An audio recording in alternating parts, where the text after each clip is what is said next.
नमस्कार दोस्तों, social India news में आपका स्वागत है। आज की खबरों में हम आपको लिए चलते हैं।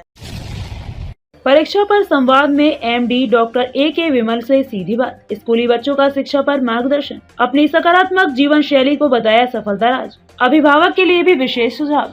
एमपी सोशल इंडिया न्यूज के परीक्षा पर संवाद कार्यक्रम में आज हम आपके बीच ऐसी शख्सियत को लेके आए हैं जो वर्तमान में उत्तर प्रदेश के आगरा में वास्तविकी जीवन रक्षक चिकित्सक के रूप में स्थानीय लोगों को अपनी सेवा प्रदान कर रहे हैं। एमबीबीएस एमडी फैमिली फिजिशियन में अपनी डिग्री के साथ सकारात्मक शैली के सफल इलाज के लिए डॉक्टर ए.के. विमल जाने पहचाने और ईश्वर दूत माने जाते हैं। विगत 25 सालों से आम जन के प्रति आत्मीय लगाव से लाखों का इलाज कर चुके हैं और अपनी वाइफ जो कि खुद कैंसर स्पेशलिस्ट डॉक्टर हैं, उनके साथ मिलकर कोरोना काल में निःशुल्क मार्गदर्शन देकर न जाने कितने लोगों की जान बचा चुके हैं। आज हमारे परीक्षा पर संवाद कार्यक्रम में चैनल हेड आशीष राय ने उनसे सीधा संवाद किया। आइए सुनाते हैं उन्होंने विद्यार्थियों और अभिभावकों से क्या कहा।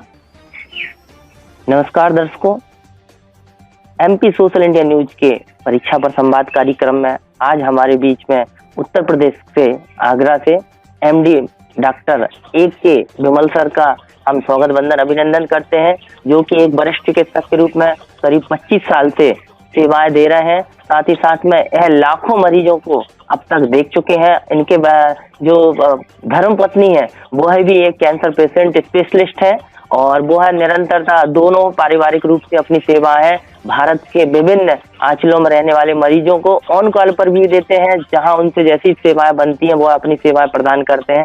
हम सीधे संवाद और कार्यक्रम में हम डॉक्टर ए.के. विमल सर को जोड़ते हैं। सर, आपका स्वागत है सोशल इंडिया न्यूज में। धन्यवाद आशीष जी, धन्यवाद इनवाइट करने के लिए। जी सर।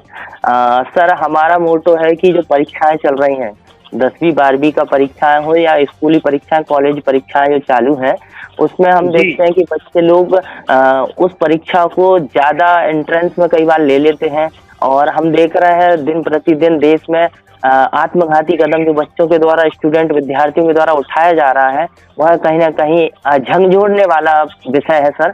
और इसलिए हम एमपी सोशल इंडिया न्यूज के माध्यम से परीक्षा पर संवाद इस कार्यक्रम को हम जोड़ रहे हैं, ताकि आने वाली पीढ़ी, अगर वो एक असफलता से जीवन असफल नहीं होता, वो है इस पर काम करते हुए आगे बढ़े। सर, किस तरीके से वो अपनी मनोप्रवृत्ति को एक्टिव रख सकती है, सुधार सकती है, अगर ऐसे ख्याल आते हैं तो? बहुत अच्छा प्रश्न है आशीष जी।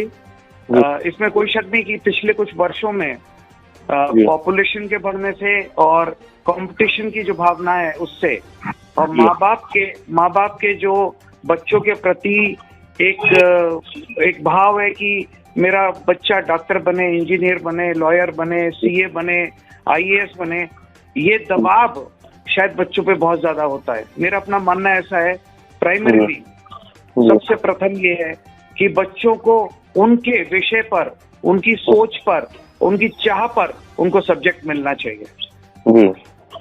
नंबर 2, बच्चों के अंदर ये जो भावना है कि मुझे इस बार सब कुछ करके ही दिखाना है। कंपटीशन बहुत अच्छी है, लेकिन अपने माइंड को, अपने बॉडी को आध्यात्मिक द्वारा, प्राणायाम द्वारा, ब्रीदिंग एक्सरसाइज द्वारा मजबूत रखना और सफल रखना बहुत ज्यादा जरूरी है। हम लोग टेंशन में सिर्फ पढ़ते चले जाते हैं, ये कभी उचित नहीं होता। हमें बीच में गैप दे करके अपने आप को रिलैक्स करना सीखना चाहिए, सकारात्मक सोच रखनी चाहिए।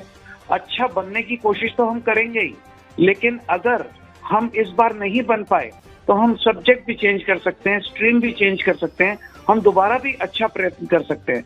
लेकिन स्ट्रेस इतना नहीं लेना है कि हम अपने आप को घातक करने की, जीवन का अंत ही ये है।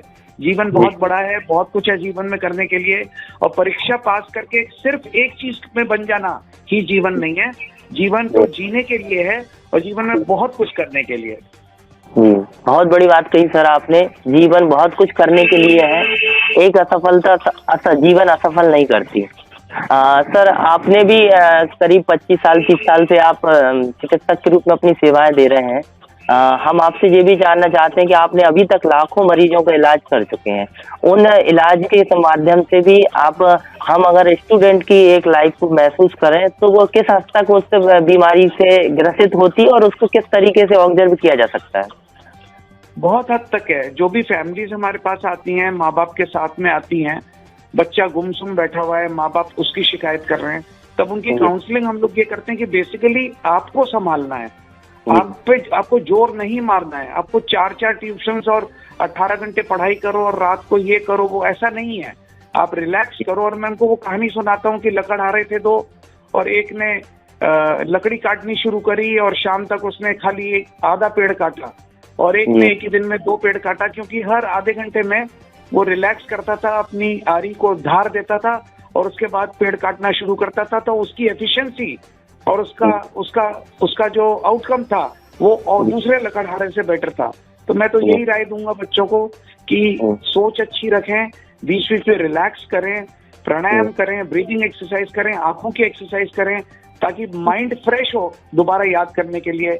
और एक ही बात कहूंगा कि वाकई में कोई भी परीक्षा अंत नहीं है, जीवन वाकई में आगे चलने के लिए बहुत कुछ है जीवन में करने के लिए। तो लाखों मरीजों में काफी मरीज और काफी फैमिलीज हमारे पास इस परेशानी से आती हैं, उसमें हम दवाइयों से ज्यादा उचित समझते हैं कि हम उनको काउंसलिंग करके समझाएं।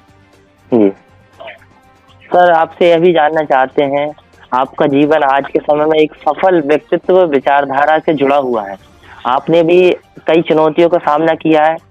आपके स्कूली शिक्षा के समय में क्या लक्ष्य का निर्धारण था?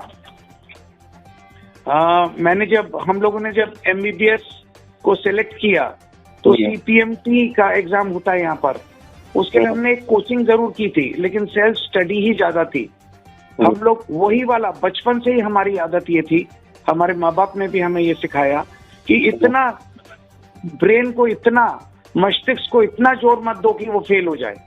जी। हर इंजन को भी ओवरहॉलिंग की जरूरत होती है। आप रिलैक्स करके पढ़ो, आपको याद अच्छा होगा। और मौके की बात यह है और भाग्य की बात यह है कि एक ही अटेम्प्ट में हम लोगों का सिलेक्शन हुआ। और सबसे अच्छी बात यह है कि मेडिकल कॉलेज में जहाँ स्ट्रेस था, मैं अगर गिनती बताऊं तो पहले साल में ही इतना ज्यादा स्ट्रेस होता है कि उसमें से 10% लोग या तो भाग जाते हैं या सुसाइड कर लेते हैं या मेंटल हो जाते हैं। 90% लोग जो आगे निकलते हैं उनकी सकारात्मक सोच ही उनको आगे बढ़ाती है, क्योंकि चुनौतियां तो हर क्षेत्र में है, हर सब्जेक्ट में है, हर स्ट्रीम में है। कुछ भी बनो उसमें चुनौती तो मिलनी है। लेकिन बचपन से अगर हमने ये शिक्षा पाई है कि हमें अपनी सोच सकारात्मक रखनी है, हमें नेगेटिव सोचना ही नहीं है, हमें आगे बढ़ने के लिए प्रयत्न करना है, गोल निर्धारित करना है, तो कोई भी शक्ति हमारे को पराजित नहीं कर सकती है। वास्तव सर, सकारात्मक ऊर्जा कई विषम परिस्थितियों से लड़ने की ताकत देती है, और इंसान अगर सकारात्मक सोच को अपने माइंड में, अपने दिमाग पर, अपने शरीर पर लागू कर ले तो उसके आभा मंडल में भी एक सकारात्मक वातावरण भी आता है। बिल्कुल सही। हम आपसे यह भी जानना चाहते हैं, स्कूली परीक्षा के समय में या जीवन की कोई भी परीक्षा में आपको पारिवारिक कैसा सपोर्ट मिला ताकि आपकी सफल जीवन से बच्चों के अभिभावक भी उसे अपने जीवन में उतार सकें? ये बहुत अच्छा प्रश्न है, इसमें कोई शक नहीं। मतलब माँ बाप अगर बच्चे के एग्जाम के दौरान भी पीछे पड़े रहेंगे, मेरे पास आते हैं माँ बाप, सर 11 बजे सो जाता है, मैं चाहती हूँ 12-1 बजे तक पढ़े। मैं उनको समझाता हूँ इसका सोना बहुत आवश्यक है परीक्षा को अच्छी तरह देने के लिए। आप बच्चे पे जोर मत डालिए, बच्चे को रिलैक्स रहने दीजिए, डिसिप्लिन में रखिए। ऐसा देखिए, अगर वो भटक रहा है तो उसका गोल ही नहीं है। अगर उसका गोल निर्धारित है तो अपने समय पर पढ़ लेगा, अपने समय पे रिलैक्स कर लेगा। और उसको आदत डालिए कि अपने पानी का गिलास भी खुद उठाने जाएगी, नहीं कि तू यहाँ बैठा रहे, मैं ही तुझे यहाँ दूध चाय सब दूंगी, मैं ही तुझे सब यहाँ दूंगी, तू हिलना मत यहाँ से। वो गलत प्रवृत्ति है, उसमें उसका माइंड और ज्यादा ब्लॉक हो जाता है। अगर वो उठ के किचन में जाता है, अपनी चाय या कॉफी भी बनाता है, अपना पानी भी खुद उठाता है, बाहर दूर पेड़ों पे देखता है, छत पे जाके 5 मिनट टहल करके आता है, लोगों से फोन पर अच्छी अच्छी बातें कर लेता है, माँ बाप के साथ काउंसलिंग कर लेता है बैठ करके, तो वो और अच्छी तरह याद कर सकता है। तो माँ बाप के लिए सबसे बड़ा रोल है कि बच्चा जीवन में क्या अच्छी तरह कर पाए, उसके लिए एक डिसिप्लिन के साथ में एक रिलैक्सेशन देना बहुत बहुत आवश्यक है, मेरा ऐसा मानना है। जी सर, वास्तव में आपका जो मानना है वो है, हम सब भी माने तो हम एक अच्छे अभिभावक के रूप में अपनी संतान को वो परवरिश दे सकते हैं, एक सफल चुनौतियों का वो सामना कर सकती है। सर, सर जैसे कि विदित है कि 10वीं 12वीं के पेपर भी चालू हुए हैं, चल रहे हैं, परीक्षाएं चल रही हैं, और आपने जो परीक्षाएं पास की हैं 25 साल पहले हो सकता है कोर्स में और आज के कोर्स में जमीन आसमान का फर्क आ गया है, बहुत परिवर्तन है सर। लेकिन उस समय की आपकी जो चुनौतियां तो उस समय ज्यादा थी, क्योंकि नेट नहीं था, इंटरनेट नहीं था, सेवाएं नहीं थी, कई चीजें नहीं थी, किताबें बुक होती थी, कोचिंग स्टूडेंट भी नहीं होते थे, मार्गदर्शन काउंसलिंग नहीं होती थी। उस परिवर्तन से आज के परिवर्तन में युवा पीढ़ी अगर इस परिवर्तन को महसूस करे तो उसको कितनी सरलता से पढ़ाई कर सकती है, इसके बारे में बताएं सर। ये बहुत अच्छी बात कही आपने। उस समय तो वाकई में कुछ भी नहीं था। आज तो हम गूगल खोल के कोई भी चीज का मदद ले सकते हैं। उस समय तो हमें लाइब्रेरी में जाकर के किताबों को खखोलना पड़ता था कुछ भी बात अपनी ढूंढने के लिए। लेकिन एक चीज निर्धारित थी कि जब एम बन गया एक चीज करने का, तो उसमें आप लगे रहते थे, रिलैक्स में रहते थे, याद करते थे, रिवाइज करते थे। और ये नहीं है कि हमने रात के 1-1 बजे तक पढ़ाई नहीं करी, पर हमने रिलैक्स किया। हम तो ये बताना चाहेंगे, हम ये मैसेज नहीं देना चाह रहे। कंपटीशन बहुत हैवी है आजकल, ठीक है, पढ़ाई के कोर्सेज डिफरेंट तरह के हैं। ये हमारा दुर्भाग्य है कि हमारी पढ़ाई की प्रणाली उस तरह परिवर्तन नहीं पा रही जिस प्रकार बच्चा उस चीज को पा सके। आज भी गवर्नमेंट के द्वारा, आज भी लोगों के द्वारा, समाज के द्वारा एक बहुत बड़ा डंडा है लोगों पे कुछ कर दिखाने का। फॉरेन कंट्रीज में आज भी कोई भी नर्स बनने में भी शर्म नहीं आती उसे। यहाँ डॉक्टर बनने में लोग सोचते हैं कि हम अगर विधायक बन जाते तो ज्यादा पैसा कमा लेते। ये जो कंपटीशन आज की भावना है पैसे के प्रति, ये गलत है। अपने शौक को, अपना जो आपकी भावना है समाज के प्रति, अपने प्रति, जीवन में कितना आप सुखी सक्सेसफुल रहना चाहते हो, उसके लिए पैसा ही सब कुछ नहीं है। उसके लिए एक प्रतिष्ठित इंसान बनना महा आवश्यक है। तो आज के वातावरण में ये पीयर कंपटीशन जो हो गया है ना, कि मेरा दोस्त ये कर रहा है मैं भी ये करूंगा, इस भावना से अगर हम थोड़ा सा अलग हुए और रिलैक्स वे में चलें। देखिए अभी तो परीक्षा चल रही है, अभी तो क्या परिवर्तन होगा, अभी तो इतना ही हो सकता है कि आप रिलैक्स करना सीखें, बीच में गैप लेना सीखें, बीच में एक्सरसाइज करना सीखें, आंखों की, ब्रेन की, थोड़ा सा खुली हवा में घूमें। अभी तो यही मैं बता सकता हूँ। एम को अपनी आंखों के सामने रखें, लेकिन उसके प्रति नकारात्मक सोच न रखें और ये ना सोचे मैं नहीं कर पाऊंगा, वरना पूरा याद किया हुआ भी एग्जाम में आदमी उस समय थॉट ब्लॉक हो जाता है और भूल जाता है। मेरा मानना है कि हम रिलैक्स जाएंगे तो एग्जाम को बहुत ध्यान से, पेपर को 2 बार पढ़ के, क्वेश्चन पेपर को पढ़ के ध्यान से धीरे धीरे टाइम से लिखें तो आई थिंक ज्यादा अच्छा एग्जाम हो पाएगा। जी सर, आपको मैं दर्शकों को भी बताना चाहता हूं कि जैसे कि सर ने बोला कि हमारा माइंड सेट होता है कि हम पैसे की प्रतिस्पर्धा में लगे होते हैं, लेकिन मैं दर्शकों को बताना चाहता हूं कि व्यक्तिगत तौर पर भी आदरणीय सर द्वारा, AK धूमल सर द्वारा जो सेवाएं कोरोना काल में दी गई हैं उनका प्रति हम अगर कोई शब्द को भी ढूंढे तो सर कम पड़ेगा। आपने कोरोना काल में भी व्यक्तिगत रूप से फोन के माध्यम से भी न जाने कितने मरीजों को ठीक किया है, और एक सफल चिकित्सक के भांति आप, जबकि MD है, हमने कई डॉक्टरों को देखा है, कई डॉक्टरों को महसूस किया था। उस समय फीस होती थी, वो बोलते थे कि आप फोन पे के माध्यम से पहले फीस डाल दीजिए, 500 रुपए, 1000 रुपए फीस डाल दीजिए, फिर हम आपको जो आपको मेडिसिन है या जो भी हो वो हम आपको व्हाट्सएप में लिखेंगे। लेकिन सर आपकी कई सकारात्मक सोच हमने महसूस खुद किया है, और आपने कोरोना काल में भी बहुत नितांत जरूरत में भी जो लोगों की मदद की है, और साथ ही साथ में आपकी वाइफ भी एक कैंसर पेशेंट स्पेशलिस्ट है। कैसा कोऑर्डिनेशन होता है सर घर परिवार में जब एक डॉक्टर, 2 डॉक्टर होते हैं और उसके साथ साथ लोगों की मदद के लिए एक जुनून होता है सर? ये बहुत आपने दिल छूने वाली बात कह दी है। कोरोना काल में पूरे भारतवर्ष में हमारे अगर 200 फैमिलीज बची हुई हैं, और हमारे खुद सामाजिक दोस्तों में भी हजारों लोग हैं। हमने पूरे 2 साल के कोरोना काल में 2 काम किए। एक तो हमने लोगों को अस्पताल में भर्ती होने से रोका, बहुत मजबूरी हुई तो टोटल हजारों पेशेंट से 2-3-4 लोग ही भर्ती हुए होंगे, वो भी सफलतापूर्वक बाहर आ गए, क्योंकि वहां भी हमने कुछ बंदिशें लगा रखी थी कि डॉक्टर को ये मत करने देना, और डॉक्टर से भी काउंसलिंग करी। हम लोगों के पास जब बहुत ज्यादा बोझ था, रात के 2-2 बजे तक हम लोगों को काउंसलिंग करते थे, पर्चे भेजते थे। सेवा भाव थी, इसलिए पैसा नहीं मांगते थे। सेवा भाव थी कि हमारे द्वारा इतने प्राणी बच जाएं, इसीलिए हम ठीक से काम कर पाए, इसीलिए हमारे रिजल्ट्स उन डॉक्टरों से भी बेटर थे जो पैसा लेकर के पर्चा लिखते थे, क्योंकि पैसा लेके पर्चा लिख देते वो दोबारा भी पैसे की उम्मीद करेगा। लेकिन हमने एक एक मरीज को 10-10 बार बातें समझाई, जो भी कोरोना के प्रोटोकॉल थे उसको फॉलो करवाते हुए कि आप आइसोलेटेड रहिए, दवाइयां मिनिमम खाइए, उल्टे लेटिए, प्राणायाम करिए, गहरी सांसें लीजिए और डरिए मत, बिल्कुल वह मन से हटा दीजिए।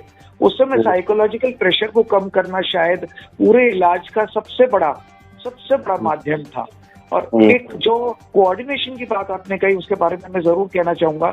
ऐसी नौबत आ गई एक बार कि एक एक दिन में 150 मरीजों को हमारे को काउंसलिंग करके और दवाई देनी पड़ती थी। तो मेरी वाइफ ने कहा कि एक काम करते हैं, जितने भी रिश्तेदार हैं उनका जब भी कॉल आते, देखिए होता क्या था कि क्योंकि कैंसर की डॉक्टर थी तो लोग कॉल मुझे करते थे, तो इन्होंने मुझे ये राय दी और बहुत अच्छी राय थी कि जितने भी रिश्तेदार हैं तुरंत उस कॉल को मेरे पे ट्रांसफर कर दो, उन सारे रिश्तेदारों को मैं संभालूंगी और मरीजों को आप संभालो। और तब हम लोग कोऑर्डिनेट करके रात के 2-2 बजे वाला काम 11 बजे निपटा के और आराम से फिर सो सकते थे। लेकिन फोन हमारा ऑन रहता था, आधी रात को भी कोई फोन आता था तो हम उसको अटेंड करते थे। आशीष जी, आपने खुद देखा होगा अपनी फैमिली में, इसीलिए आप इतनी बात बता पा रहे हो कि आपके जान पहचान के लोगों में भी हम लोगों ने इसी बात को माध्यम रखा कि हमें इस कोरोना काल में, इस प्रलय काल में हमें भगवान ने इसीलिए भेजा है कि हम सेवा करें, ना कि पैसा बनाएं। सर, वास्तव में आपकी सेवा के प्रति कोई शब्द को मैं महसूस नहीं कर पा रहा हूँ। आपने कोरोना काल में जो लोगों की मदद किया है, जो पहचानते नहीं है, जानते नहीं है, आपने उनके लिए जो संवेदनाओं को व्यक्त किया है, वह शायद पैसे देकर भी नहीं पा सकते थे। हमने कई हॉस्पिटलों को देखा था जो पैसे ले रहा है, सब ले रहा है, सब कुछ है, लेकिन उसके बाद भी जो काउंसलिंग आप घर बैठे कर दिया करते थे, वो है हमने काउंसलिंग उनके चरित्रार्थ में नहीं देखी। सर, हम हृदय से आपके प्रति आभारी थे, हैं और रहेंगे, क्योंकि डॉक्टर शब्द को अगर जीवार्थ रखा है, मानवता को जीवार्थ रखा है, तो शायद हमें लगता है कि उसका अनुपम उदाहरण आपके रूप में, आपके वाइफ के रूप में हम देख पा रहे हैं। हम सर इस सोशल इंडिया न्यूज के माध्यम से आपने जुड़ाए, हम उसके लिए आभारी भी हैं। साथ ही साथ में आज आपकी इन बातों से देश के युवा अपनी मार्गदर्शन को प्राप्त कर सके, अपने आप को एंट्रेंस से दूर रख सके और आने वाली पीढ़ी में डॉक्टर, IAS, IPS जो भी वो लक्ष्य वर्ग का निर्धारण कर रहे हैं, उस लक्ष्य की प्राप्ति के लिए आपके मार्गदर्शन, कुशल मार्गदर्शन में वो है एक नए मुकाम पर पहुंचे, यही हमारी मंगल कामना सर।